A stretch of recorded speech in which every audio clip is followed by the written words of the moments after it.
আসসালামু আলাইকুম। বাংলাদেশ বেতার, রাজশাহী। স্থানীয় সংবাদ পড়ছি সংবাদ শুনি। স্বরাষ্ট্রমন্ত্রী সালাউদ্দিন আহমেদ বলেছেন, আইন ও শাসন প্রতিষ্ঠা ও জনআস্থা ফিরিয়ে আনতে পুলিশ বাহিনীকে সম্পূর্ণ রাজনৈতিক হস্তক্ষেপ মুক্ত রাখা হবে। গতকাল বিকেলে রাজশাহী পুলিশ লাইনস রাজশাহীর বিভিন্ন পুলিশ ইউনিটের সদস্যদের সঙ্গে মতবিনিময় সভায় তিনি একথা বলেন। মন্ত্রী জানান, পুলিশের পেশাদারিত্ব বাড়াতে পুরস্কার শাস্তি ব্যবস্থা চালু করা হয়েছে। পাশাপাশি প্রতিটি মহানগরে সাইবার ল্যাব, মাদক নিয়ন্ত্রণে আধুনিক সরঞ্জাম, 10,000 কনস্টেবল ও 4,000 এসআই নিয়োগ এবং 8 ঘণ্টা শিফট ডিউটি চালুর উদ্যোগ নেওয়া হয়েছে। তিনি গণপিটুনি বা মব কালচার কঠোরভাবে দমনের নির্দেশ দেন এবং পুলিশ সদস্যদের সততা ও নিষ্ঠার সঙ্গে দায়িত্ব পালনের আহ্বান জানান। অনুষ্ঠানে আইজিপি মোহাম্মদ আলী হোসেন ফকির সহ পুলিশের ঊর্ধ্বতন কর্মকর্তারা উপস্থিত ছিলেন। চাঁপাইনবাবগঞ্জের নাচল পৌরসভার বিভিন্ন উন্নয়নমূলক কাজের উদ্বোধন ও পরিদর্শন করেছেন চাঁপাইনবাবগঞ্জ 2 আসনের সংসদ সদস্য ড মোহাম্মদ মিজানুর রহমান। গতকাল কর্মসূচির অংশ হিসেবে তিনি মার্কাজুল উলুম সালেহা বেগম নুরানী মাদ্রাসার ভবন নির্মাণ কাজের উদ্বোধন করেন।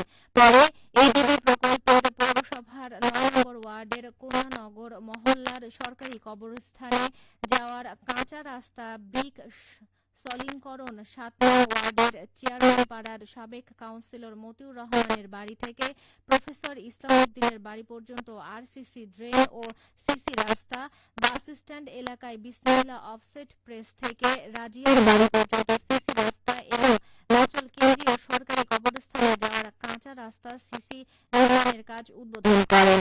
সংসদ সদস্য ড মিজানুর রহমান উন্নয়ন কাজের গুণগত মান নিশ্চিত করার উপর তাগিদ দেন। তিনি বলেন, কাজের গুণগত মানের ব্যাপারে কোনো প্রকার আপোষ করা হবে না। নির্মাণ সামগ্রীর মান যেন শতভাগ নিশ্চিত থাকে সেদিকে সংশ্লিষ্ট সবাইকে সতর্ক নজর রাখতে হবে। এছাড়া কবরস্থানের পাশাপাশি প্রতিটি মসজিদ, মন্দির ও গির্জার যাতায়াত ব্যবস্থা এবং উন্নয়ন কাজ অগ্রাধিকার ভিত্তিতে করা হবে বলে জানান তিনি। প্রধানমন্ত্রী তারেক রহমান ঘোষিত 5 বছরে 25 কোটি বৃক্ষরোপণ কর্মসূচির অংশ হিসেবে রাজশাহী মহানগরের বোয়ালিয়া থানা পূর্ব বিএনপির উদ্যোগে বৃক্ষরোপণ কর্মসূচির উদ্বোধন করা হয়েছে। গতকাল নগরীর 25 নম্বর ওয়ার্ডের শহীদ মিনার এলাকায় আয়োজিত অনুষ্ঠানে প্রধান অতিথি হিসেবে কর্মসূচির উদ্বোধন করেন রাজশাহী সিটি কর্পোরেশনের প্রশাসক ও রাজশাহী মহানগর বিএনপির সাধারণ সম্পাদক মোহাম্মদ মাহফুজুর রহমান রিটন। এ সময় বোয়ালিয়া থানা পূর্ব বিএনপি অঙ্গ ও সহযোগী সংগঠনের বিভিন্ন পর্যায়ের নেতাকর্মীরা উপস্থিত ছিলেন। নওগাঁর ধামইরহাটে বাল্যবিবাহ ও শিশুশ্রম বন্ধ এবং স্কুল ঝরে পড়া রোধে সহায়ক উপকরণ ও শর্ত সাপেক্ষে মোবাইল ব্যাংকিং বিতরণ করা হয়েছে।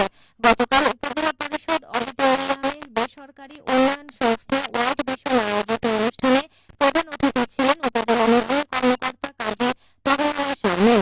তিনি উপকারভোগীদের মাঝে সহায়তা সামগ্রী বিতরণ করেন।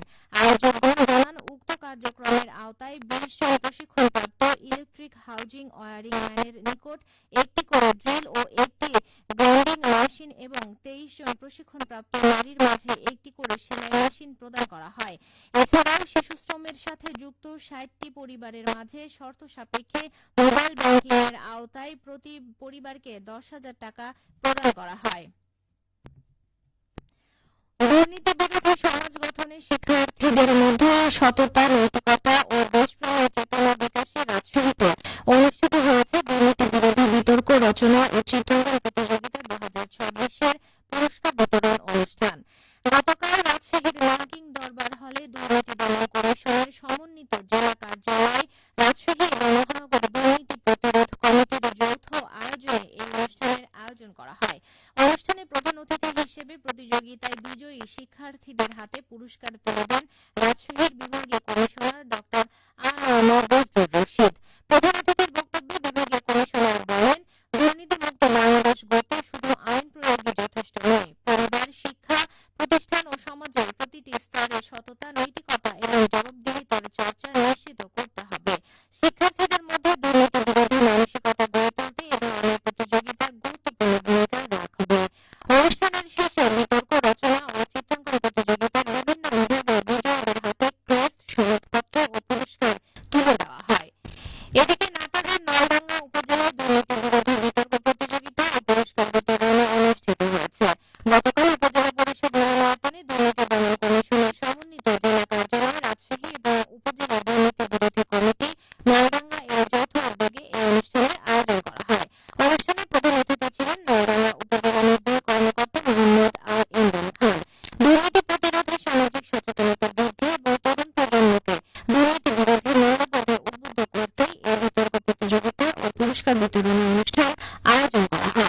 পরিমাণ ৮২%। রাজশাহী ও পার্শ্ববর্তী এলাকায় আজ সূর্যাস্ত সন্ধ্যা ৬টা ৪৮ মিনিটে। সংবাদ শেষ হলো।